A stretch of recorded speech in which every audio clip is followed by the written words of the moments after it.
Am I the a-hole for calling out my husband for not being a good Christian? I, 27 female, have been married to my husband, 30 for male, for 5 years. My husband is a devout follower of his religion and has been since he was raised in it. I respect his beliefs, even though I don't share them, and have no intention of converting. I was raised in the Christian faith. However, I left when I was an adult due to sexual abuse in my church, which nobody believed occurred because the one who did it was the pastor. Recently, my husband has been pressuring me to convert to his religion. He says that it would bring us closer together and create a more harmonious household. I understand where he's coming from, but I firmly believe that faith is a personal journey, and I shouldn't be forced into something I don't believe in. To add to the issue, my husband, despite his religious teachings, doesn't always practice what he preaches. He expects me to adhere to traditional gender roles, yet he often neglects his own responsibilities at home. He's quick to judge others for their actions, even though his faith teaches non-judgment and kindness. He makes comments about gay people that I had discussed with him as a major issue. This hypocrisy has been bothering me for a while. Last night, during another discussion about my potential conversion, I finally snapped. I told him that if he wants me to consider converting, he needs to set a better example by actually living according to his religion's values.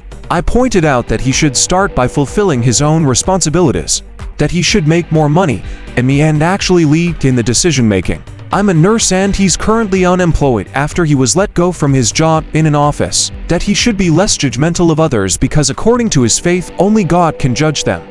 I also said he should show more of the virtues Jesus asked of Christians, that he should clothe the naked, feed the hungry, visit the prisoner, aid the orphan and the widow, etc. I also made it clear that while I respect his beliefs, I have no intention of converting unless I genuinely believe in it, which I currently don't because of the hypocritical behavior of his faith. Am I the a-hole for leaving without explanation after mother-in-law pretended not to hear me? I, 32 female, have a 7-month-old daughter with my husband, 30 for male. My country does ensure a long maternity leave for up to 2 years. However, I am self-employed and cannot afford to lose my clients, so I try to work while my daughter is sleeping and during the weekends.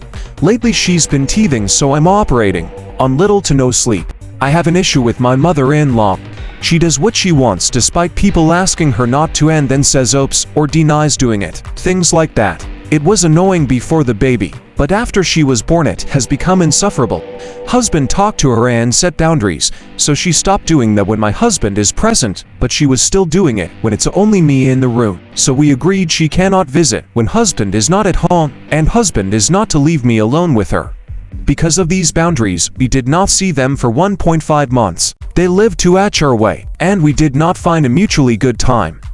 They finally came over last Sunday. 20 minutes into the visit, my father-in-law wants to see a lawnmower that has broken down, so my husband goes into the backyard with him, leaving me, the baby and mother-in-law inside. She's drinking coffee and eating cake.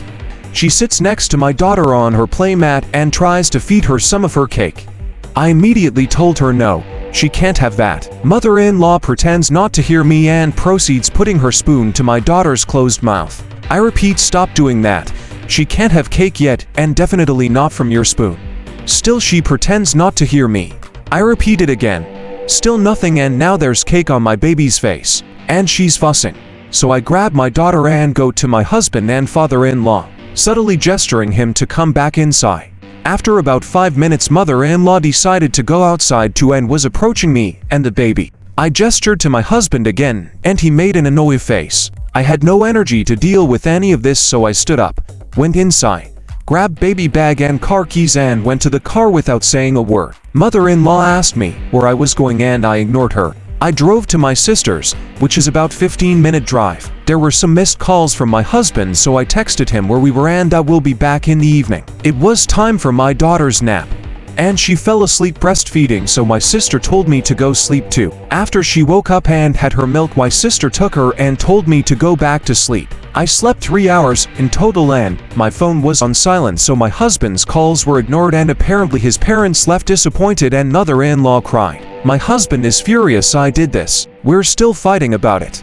He can't believe I was so rude and took the baby away when his parents came to see her after such a long time. He's angry I couldn't have waited a few minutes so that he could finish talking about the lawnmower. I told him I'm too exhausted to deal with this shit. He left me alone with mother-in-law despite our agreement be only 10 minutes, so I left. My husband was furious. He accused me of being disrespectful and undermining his faith. He said that I was attacking him personally and that I don't understand the pressure he's under to have a unified religious household. He left for church this morning at 7 for Bible study, and I have already gotten a phone call from the pastor saying I'm an ungodly woman who tricked a good man into marrying him, and I should repent.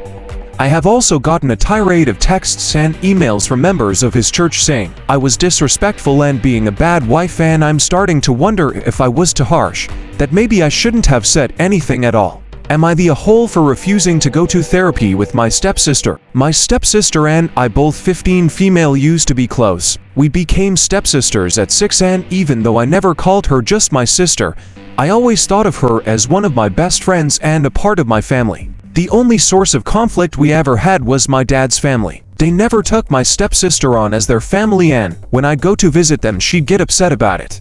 She always felt that wasn't fair. My dad died, and his family stayed in my life and loved me and made sure I had more people to love me. But her mom left her, and so did her mom's family. I know it made her jealous, and I know we fought about it before.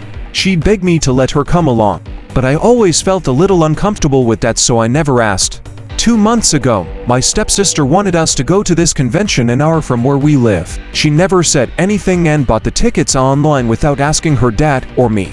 That same weekend, I had plans to visit my great-grandma for her birthday and was spending the night with her and my grandparents. When she did mention the convention, it was like 3 days before, and I refused to cancel seeing my family to go with her. She told me she really wanted us to go and I could see my family anytime. I told her my great-grandma is older and I might not get to see her anytime because she's in and out of the hospital a lot. That weekend, while I was gone, my stepsister found the DVD my dad made for me before he died, which was his last goodbye to me. It was my comfort item. I had it in my room in my desk because I wanted it to be safe. My stepsister broke the disc and tossed it in the trash in the mall before I got back. I went to watch it that night, and it was gone. I told my mom, and I was pretty hysterical, and that's when she and my stepdad figured out what happened, and I realized after. I told my stepsister I hated her, I would never let her be my family again, and we would never be friends again. She started crying and apologizing, and I told her it didn't matter because she's dead to me. My mom took me for ice cream to try and calm me down and cheer me up, and my stepsister was grounded when I got back. Things have not blown over. I refuse to forgive her. I ignore her and make sure she's not allowed to touch me. I leave the room if she comes in. I ignored her at school too. She was getting more and more upset. My mom and stepdad asked me to work on forgiving her, and I said never. They now want us to go to therapy together, and I said no. I told them I won't go willingly, and even if they make me, I won't take part in therapy. I said they can waste money if they want, but I am not going to let her fix this. I told them I wished she was never in my life, that I really hate her, and I hope she ends up miserable and never getting over the guilt of what she did, because I'll never forget. My mom and stepdad got mad at me over refusing and said I needed to learn to forgive. Am I the a-hole for telling my sister the reason I don't want to be an involved uncle? I, 36 male, spent a lot of time basically raising my brother and sister. When I was 9, our parents separated for 8 months. Our mother spiraled during it. She pretty much just slept when she wasn't working. My siblings at the time were 2 and 3, and I spent a lot of time with them, made sandwiches for us at dinner time, got them to bed, tucked them in, and always waking mom up or calling dad to come take care of them. They got back together, but when I was 13, dad died. Mom spiraled worse than before. She worked, slept, and was gone most of the night, especially on weekends. I did everything for my siblings at that point, and when I was 15, I was able to work some weekends just to help pay for extras for us. It went on like that until I was 18 and left right after graduating high school. That seemed to be the kick in the ass mom needed to get her shit together. I have since done therapy and mended my relationship with her, but aftermath is I just really don't want anything to do with kids now. The thought mentally drains me. My siblings have kids now and have wanted me to be involved since the first nibbling was born 6 years ago. I don't ignore them. I show up for their parties, and I'm nice when talking to them. But I don't draw out interacting with them. I don't act fake excited. And I don't want to go to their events. I don't have them over my house despite them and the rest of my family always suggesting I do because they're convinced I'd be a fun uncle. Recently I was picking up my camping gear for my sisters and my nephew asked to go with me and I told him no. But definitely when he's older. When I was leaving, my sister said I should take the kids sometimes because they're always asking about me and my stuff and suggested that she and Bill come too if it'd help. I told her no thanks. She asked why I refused to be more present in my nibblings' life because she remembers I was a lot of fun with her and our brother. I told her it might been fun for her, but I was doing what needed to be done to keep them happy. But it's okay if they remember it differently because they were so young. It's just after that I don't want to be around young kids. She dropped it. Earlier today our non-text to tell me no one would be upset if I skipped our cookout next week, so I didn't get stressed out around all the kids. Was I wrong for telling her why I don't get more involved? Update. Just got off the phone with Non after I texted her earlier. It was a polite disinvite due to my sister telling her I don't want to be more involved with the kids because I'm kitted out after raising them. Per Non, it's selfish to be full of piss and vinegar overdoing for family, and that's not family name way. Your nieces and nephews need you like sister and brother did. If you can't put the bad aside, you don't need to be around the kids for now. We don't always want to show up for family for whatever reason, but we do it. I'm going to talk to my siblings, especially sis, this weekend to clear this up.